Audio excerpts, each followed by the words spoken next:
नमस्कार। कहते हैं ना, इतिहास में जब एक साम्राज्य का सूरज डूबता है तो कहीं और एक नया सूरज उगता है। आज हम पंजाब की धरती पर हुए एक ऐसे ही जबरदस्त बदलाव की कहानी देखेंगे, जहां अफगानों के पतन ने सिखों के उदय का रास्ता तैयार किया। तो सवाल यही उठता है, आखिर ये होता कैसे है? कैसे एक ताकत की तबाही दूसरे के लिए एक सुनहरा मौका बन जाती है? चलिए इसी सवाल की तह तक चलते हैं। तो कहानी शुरू होती है 18वीं सदी के बीच के हिंदुस्तान से। समझिए, ये एक उथल-पुथल का दौर था। एक बहुत बड़ा जमाना, एक बड़ा युग अब खत्म हो रहा था। उस वक्त सदियों से हिंदुस्तान पर राज करने वाला मुगल साम्राज्य, हाँ वही मुगल साम्राज्य, अब कमजोर पड़ रहा था। और देखिए, सियासत का एक नियम है, जहां भी सत्ता कमजोर होती है ना, वहां एक वैक्यूम, एक खालीपन पैदा हो जाता है। और यही वो खालीपन था जिसने पंजाब में दूसरी ताकतों को अपनी किस्मत आजमाने का मौका दिया।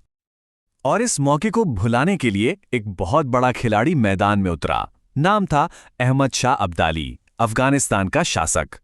साल था 1752। अहमद शाह अब्दाली ने लाहौर पे कब्जा कर लिया। और बस इस एक जीत ने नक्शा ही बदल दिया। पंजाब अब ऑफिशियली मुगलों के हाथ से निकलकर अफगानों के कंट्रोल में आ चुका था। लेकिन अब्दाली का इरादा सिर्फ एक जीत का नहीं था। उसने भारत पर, सोचिए, एक या दो बार नहीं, पूरे 9 बार हमला किया। ये नंबर ही अपने आप में बताता है कि वो यहां सिर्फ लूटपाट करने नहीं आया था। उसका मकसद था एक पक्का स्थायी साम्राज्य बनाना। तो अब्दाली के राज का सफर 1752 में लाहौर जीतने से शुरू होता है। फिर 1761 में पानीपत की तीसरी लड़ाई में मराठों को हराने के बाद तो वो अपनी ताकत के पीक पर था, शिखर पर।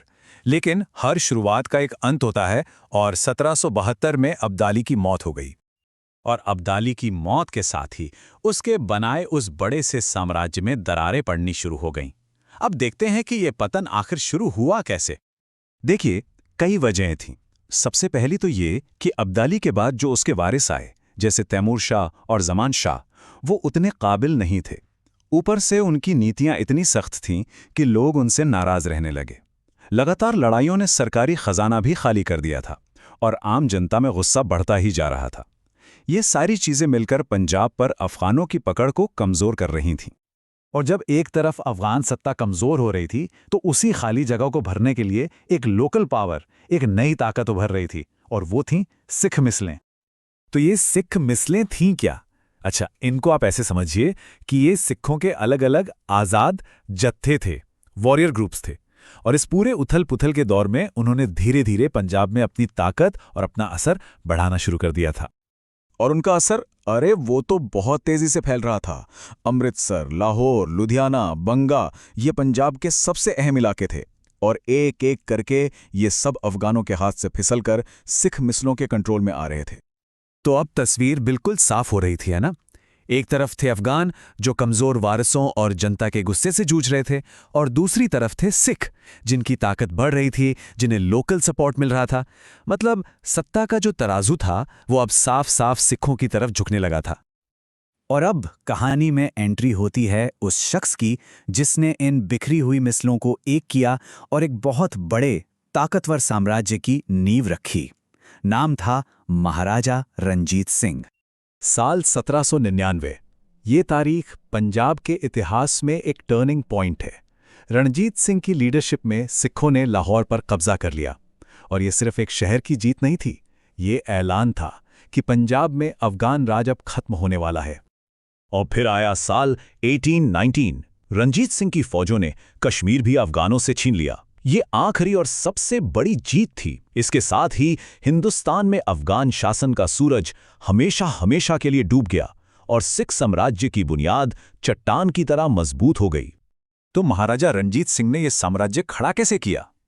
उनकी स्ट्रैटेजी बहुत क्लियर थी। पहला कदम, बिखरी हुई सिख मिसलों को एक झंडे के नीचे लाना। दूसरा, 1799 में लाहौर जीतकर अफगानों को सीधी चुनौती देना। तीसरा, पूरे पंजाब पर अपना कंट्रोल मजबूत करना।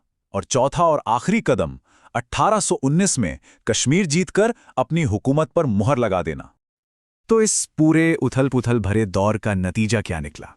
इसकी विरासत क्या थी?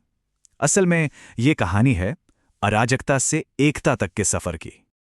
इस पूरी कहानी का निचोड़ बस एक लाइन में है: 1752 से 1819 तक का जो अफगान दौर था, वो बेशक लूट, लड़ाई झगड़े और अस्थिरता का दौर था, लेकिन कहते हैं ना, कीचड़ में ही कमल खिलता है। बस उसी अराजकता की जमीन से एक नई ताकत, सिख साम्राज्य का उदय हुआ।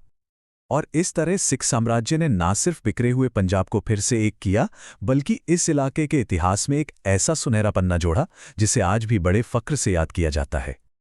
तो ये पूरी कहानी हमें एक बहुत बड़े सवाल पर लाके छोड़ देती है। क्या इतिहास में हमेशा ऐसा ही होता है? क्या हर विनाश अपने अंदर एक नए निर्माण का बीज लिए होता है? इस पर सोचिएगा जरूर।